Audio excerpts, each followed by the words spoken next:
Hi friends, welcome to Annapurna's kitchen. నేను మీ అన్నపూర్ణని. ఈరోజు recipe వచ్చేసి పాలక్ రైస్ అండి.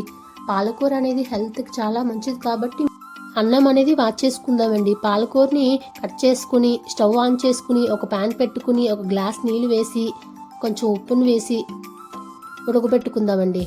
ముందుగా ఉల్లిపాయలని చిన్న చిన్న ముక్కలుగా కట్ చేసుకుని పక్కన పెట్టుకుందాం.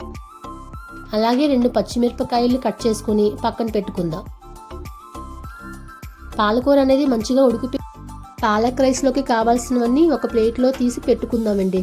ముందుగా ప్యాన్ పెట్టుకుని 1 టేబుల్ స్పూన్ నెయ్యి, 2 టేబుల్ స్పూన్ల నూనె, 2 బిర్యానీ పువ్వులు, 2 చెక్కలు, 4 లవంగాలు, 2 యాలకులు, 2 బిర్యానీ ఆకులు, 4 పచ్చిమిర్చి, 2 ఉల్లిపాయల్ని సన్నగా కట్ చేసుకుని ఫ్రై చేసుకుందాం. ముందుగా మిక్సీ జార్లో కొన్ని వెల్లుల్లిపాయలు, కొంచెం కొత్తిమీర, 2 పచ్చిమిరపకాయలు, ముందుగా ఉడకబెట్టుకున్న పాలకూరని అందులో వేసి మెత్తగా గ్రైండ్ చేసుకోవాలి. చూసారు కదా, ఈ వీడియోలో చూపించిన విధంగా గ్రైండ్ చేసుకుంటే సరిపోతుందండి. కొంచెం ఉల్లిపాయలు ఫ్రై అయ్యాక కొంచెం కరివేపాకు వేసుకోవాలి. ఫ్రై చేసుకుంటూ మరో పక్కన ఒక ప్యాన్ పెట్టుకుని 1 టేబుల్ స్పూన్ నెయ్యిని వేసుకుని కొంచెం జీడిపప్పుని వేసి ఫ్రై చేసుకుందాం. ఇలా ఫ్రై చేసుకుని పక్కన పెట్టేసుకుందాం. ఇలా ఫ్రై చేసిన దానిలో ముందుగా మిక్సీ పట్టుకున్న ప్యూరీని కొంచెం కొంచెంగా వేసుకుంటూ మంచిగా కలుపుకోవాలండి.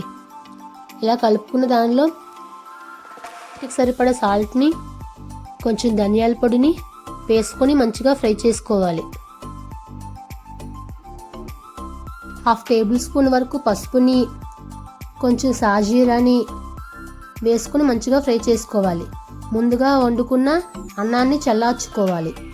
ఇలా చల్లార్చుకోవడం వల్ల అన్నం అనేది పొడి పొడిగా ఉంటుందండి. పాలకూరని నూనె పైకి తేలేంత వరకు ఫ్రై చేసుకొని అన్నాన్ని కొంచెం కొంచెంగా వేసుకుంటూ కలుపుకోవాలండి.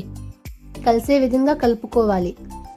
ఇలా కలుపుకున్న దానిలో కొంచెం పుదీనాని చిన్న చిన్న ఆకులుగా తీసుకొని వేసుకోవాలి. కొంచెం కొత్తిమీరని వేసుకోవాలి. ముందుగా ఫ్రై చేసి పెట్టుకున్న జీడిపప్పుని వేసుకోవాలి. ఇలా వేసుకుని మంచిగా కలుపుకోవాలి. అంతేనండి, ఈజీగా సింపుల్ వేలో పాలక్ రైస్ అనేది రెడీ అయిపోయిందండి. ఇంట్లోనే హెల్దీగా ఇలా చేసేసుకోవచ్చు అండి. ఒకసారి ఇలా ట్రై చేసి టేస్ట్ ఎలా వచ్చిందో కామెంట్లో చెప్పండి. ఇలాంటి మరిన్ని రెసిపీస్ కోసం నా ఛానల్ని సబ్స్క్రైబ్ చేసుకోండి. ఈ వీడియో కానీ మీకు నచ్చినట్లయితే ఒక లైక్ చేసి మీ ఫ్రెండ్స్తో షేర్ చేసుకోండి. Thank you for watching.